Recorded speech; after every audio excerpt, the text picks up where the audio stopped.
This is the Get Global Young Professionals Talk Global Health podcast, envisioned and created by the Irish Global Health Network and their student outreach team. I am your host, Megan Davis, Communications and Events Intern at the Irish Global Health Network and second-year medical student at the Royal College of Surgeons in Ireland.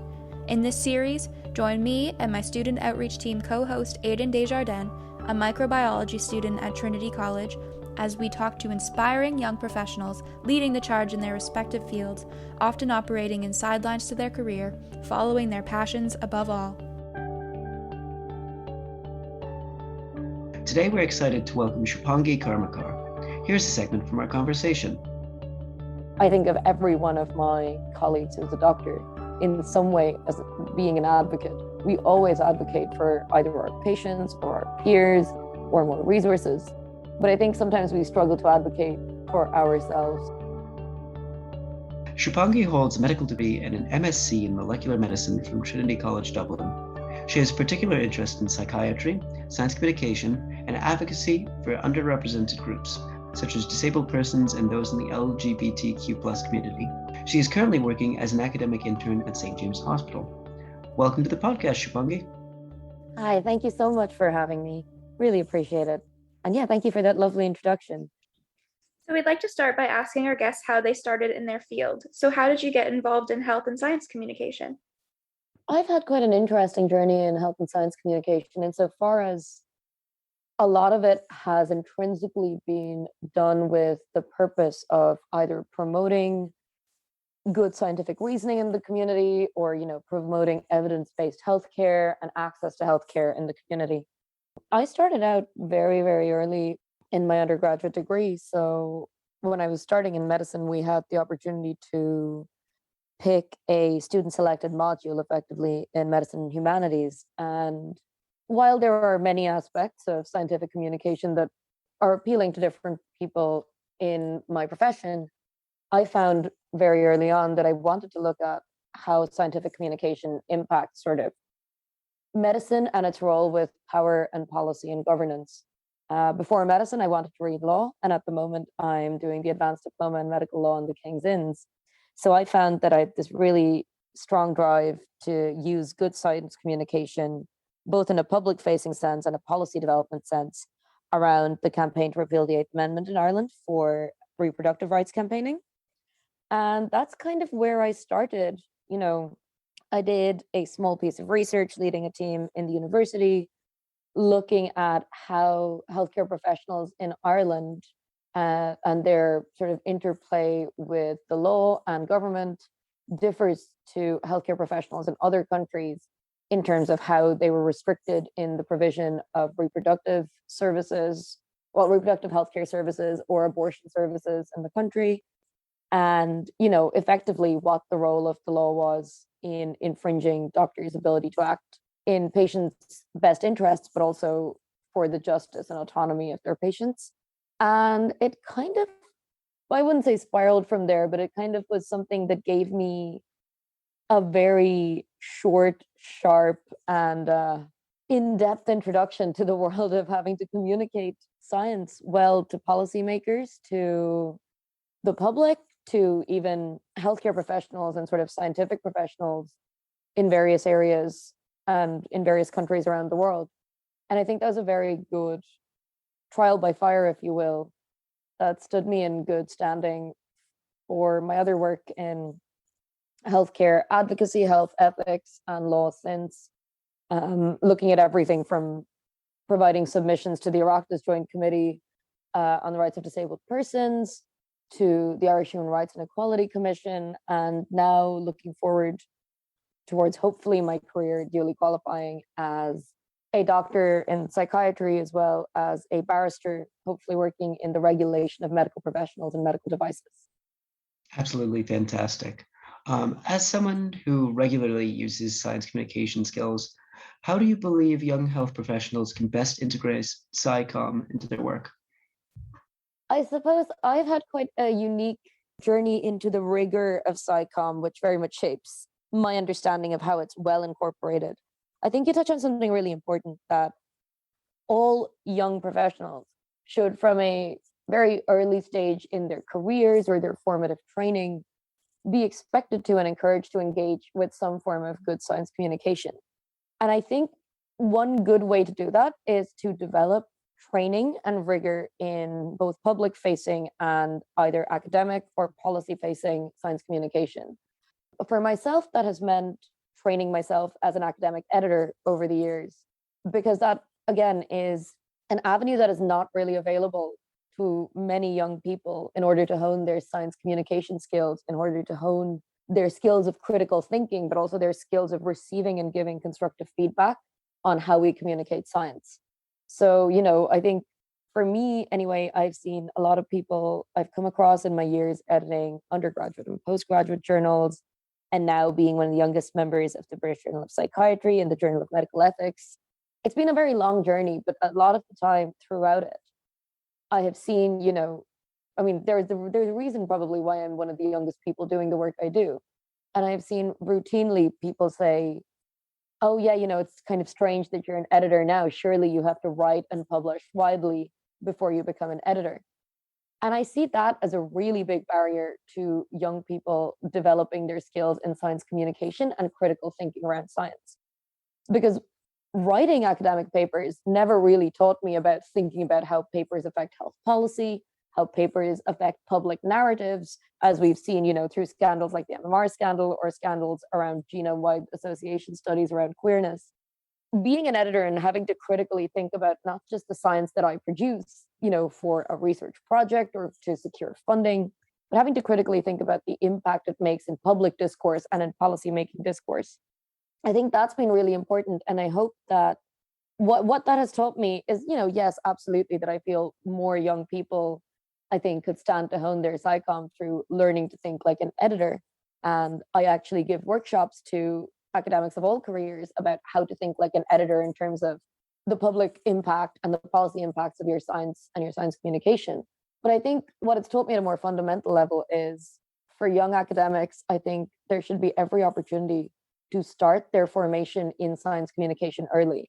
Like, I have friends who do that in terms of scientific journalism. I mean, I do a bit of freelance scientific journalism myself. I have friends who undertake that through, for example, starting their own podcast, finding their voice in terms of public communication in radio or TV broadcasting. And I have friends who work in academia through trainee editorial networks. But I think making access to spaces like that, where people are critically taught to develop their purposefulness of science communication, making that access more readily available, making that access more readily available to people from less represented communities in STEM, I think that's certainly something that I would hope for, to encourage more young academics to hone their skills in science communication.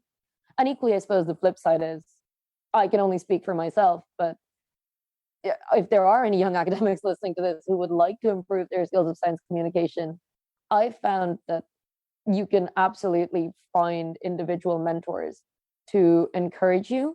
And look, if anybody's looking for a mentor or just looking for some tips on where to get started, how to critically think about maximizing the impact of your work, maximizing the impact of your publications and your voice, I am more than happy to provide some inroads into that, because I know that, broadly speaking, the academic community is on an individual level very open to promoting that, if you go up to people in good faith and demonstrate to them that you want to gain experience and want to provide that mentorship down the line. Thank you for providing that resource to our listeners. I do hope that some people reach out and we'll try and connect them with you. And would you mind sharing any barriers you have seen with the movement towards evidence-based healthcare and ways that we can overcome it?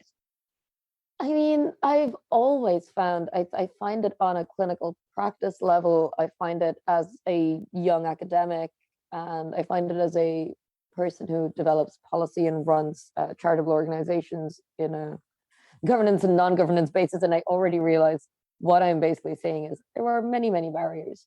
There are usually individual barriers which are set by this perceived lack of experience that I was talking about just before there, and barriers that are set on a community level. So I think barriers that I found that affect not just me, but I think pretty much anybody, taking aside obvious social barriers, are barriers of relating as an individual to the fact that your work can make an impact. I find that that's always really hard when you're junior in a team, I find it much harder to overcome as a person and also in academic communities when you are a junior member of, say, a team of 30 people who's published something, being able to stand up for the impact of your work within that group and also your work when it's published to a wider audience. I think that can be a really big barrier. It can be a big barrier when you're junior because oftentimes your work is subsumed into the interpretation of the larger whole or it's misattributed. And I think one of the biggest ways to stand up for that is kind of gaining confidence by doing what I was saying earlier in terms of self-advocating, reaching out to people as individuals, establishing yourself, getting used to establishing yourself in a very short paragraph and saying, this is my experience, this is where I want to learn more, and this is the work that I've contributed. So I think that's an individual kind of barrier that you kind of overcome with time, or you're kind of like me and you're the kind of reckless person in some respects who just says, look, I want to get this done.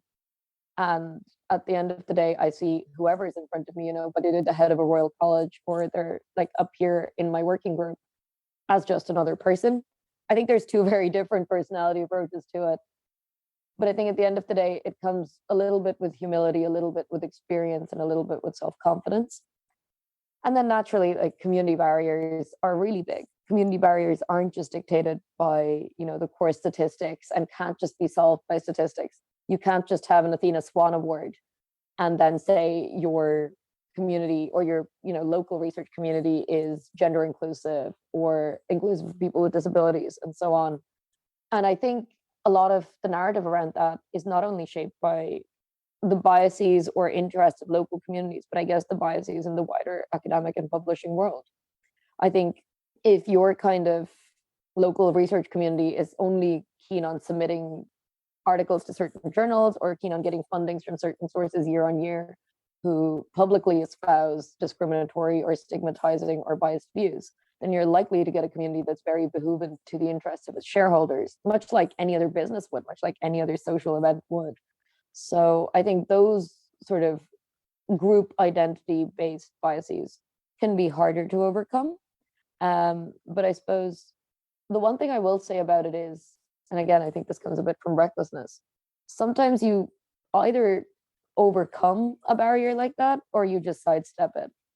You call it out, like personally what I do, you call it out, your rights in a legal sense, in a regulatory sense, to call it out. You get very, very familiar with your dignity at work policies or your research group policies, but you get very used to standing up for yourself and sidestepping that barrier and just saying, this won't do for me and this won't do for people like me. I mean, in research, and then I suppose in commercial research, I've been offered consulting positions, I've been offered traineeships where I've actually just had to say no, because if a person like me would in another world have absolutely no chance of getting the same position I have, then I think that work environment is intrinsically exclusionary. I will very politely but very explicitly mention that to them in writing and just say, no, I'm sidestepping this. My work and my worth is so intrinsic to me that I can find a home for it somewhere else. And I found that doing that is a really useful way of standing up for yourself and your community in order to either overcome or sidestep these barriers and just find a place that is more encouraging and more nurturing of the work you want to do, and I suppose the voice you want to have when it comes to public facing or policy making science communication. Thank you so much. You've mentioned there a few times that you're involved in advocacy and policy work, such as your work with the Oireachtas, especially for underrepresented groups. Could you tell us a little bit more about that? I don't know where to start. I think if we're talking about underrepresented groups, I suppose I can start with my own experience as somebody who, by virtue of age being the least of them, but by virtue of identity, gender and sexual minority identity, in terms of being a disabled person, in terms of being a first generation migrant and person of color in academia, I have found that I have experience of trying to do just work that I enjoy doing and just trying to just be a scientist and be a researcher while under sort of successive or cumulative marginalizations, if you want to look at it, which make it very, very difficult for somebody like me, quote unquote, in terms of, I suppose, identities, all other things being equal, ever being able to replicate access to a space like this. I've also, beyond the implicit barriers of it, faced a number of explicit barriers, which go all the way from, hiring to resourcing and funding to coming out the other end of work and getting awards, and then be somebody sitting at a table very casually, frankly, having the audacity to turn around and say to me, oh, but just because you can do it, that doesn't mean other brown people or, other insert marginalized group here are intrinsically actually capable of this. And for me, that will not do. That is simply an unacceptable attitude to have. It is simply an unacceptable barrier to hold. And equally, it is simply sometimes an unattainable pedestal to have to put people on, because when people exhibit views like that towards me as an individual, it intrinsically belies their views of people who are marginalized as other, as lesser, as less capable or less deserving. And all of those things are deeply unacceptable to me. And I suppose my response to that has been to identify key areas where I can focus my efforts in order to make sure that people have, at the very least, the same access to the same resourcing, the same access to the same reimbursement, and the same, I suppose, drives from organizations to have equal retention of people from minority groups in all aspects of life, from research to some of my work in a charity called Choice Support in the UK that specifically focuses on people who are mentally ill and neurodivergent having access to everything from relationships to employment to housing. I think if people like me can't have basic access to work, reimbursement, retention, and full access to public and private life, that's not good enough. And I suppose those are sort of the key performance indicators around which I center my advocacy work. So some of my advocacy work has been, in the very short term to produce specific results, such as around the reproductive rights movement and Repeal the Eighth in Ireland. Some of my work focuses on a more global scale or in other countries, such as with Choice Support in the UK. And that work is quite linked to the future career I want in psychiatry. And then there's some work that exists on a policymaking level, such as informing the Oireachtas or taking part in the Shared Island Dialogue on Healthcare in Ireland to ensure that equalities are promoted and inequalities, where possible, are evenly minimized in terms of access to healthcare across the island. And then I suppose I also do a bit of advocacy around my own professional community. So through the Association of Medical Students in Ireland, and I guess through publishing in the Medical Independent, it's really important to me that while I do, discreetly separate advocacy work, I think of every one of my colleagues who's a doctor in some way as being an advocate. We always advocate for either our patients or our peers or more resources. But I think sometimes we struggle to advocate for ourselves and our well-being and our, due resourcing to do sometimes some pretty difficult work, and particularly, the last few years in some pretty difficult circumstances. I think my advocacy takes a lot of different shades, and all of my advocacy is colored by prioritizing, I suppose, in this sort of Rawlsian ethical term, the most vulnerable people in any cohort, without having to judge them against each other, making sure that nobody is left behind, and making sure that my advocacy is group-led rather than led by me, that my goals are set by the people who have asked for my help or people whom I feel I can be duly representative of without speaking over them. Thank you so much for sharing. Are there any exciting projects you're currently involved in that you'd like to elaborate on?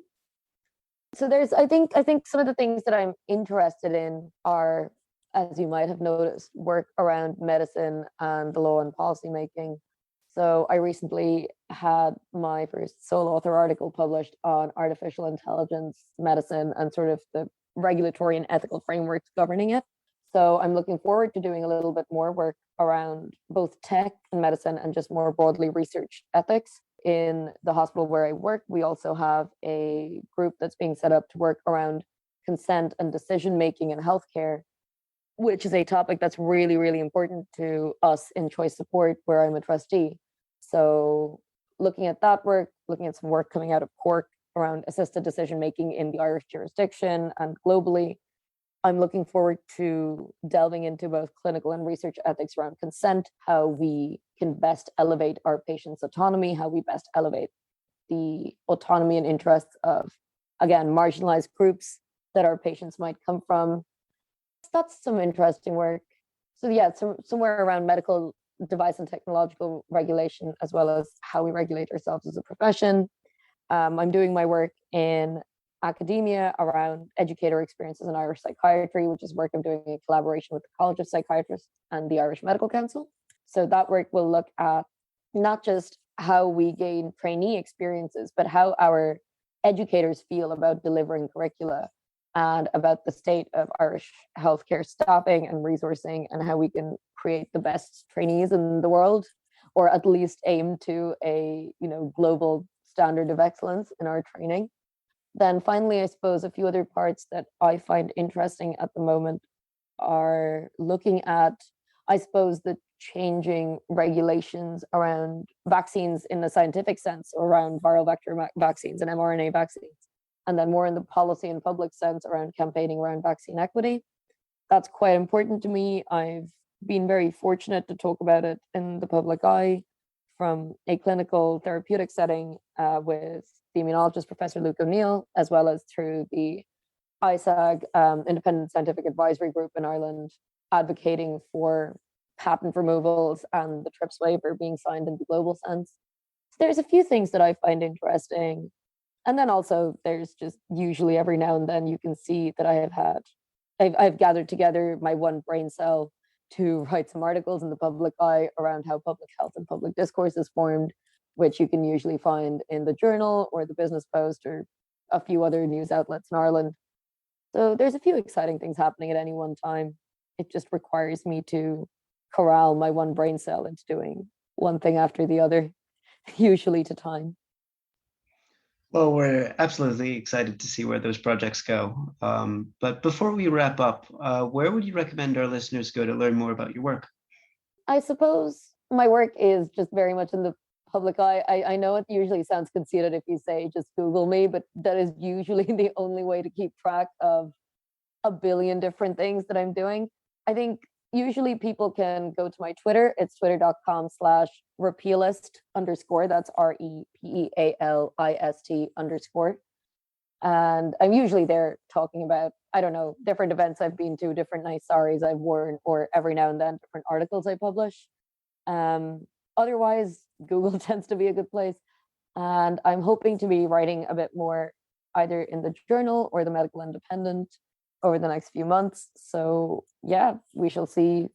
You can probably find me there sporadically, but usually, yeah, tweeting into the ether pointlessly, but animatedly is a good place to see what I'm up to. Great. Thank you so much for coming on the podcast, Shubhangi. If you would like to learn more about the Irish Global Health Network or the student outreach team, visit www.globalhealth.ie, where you can sign up for our newsletters. Thanks again for tuning in.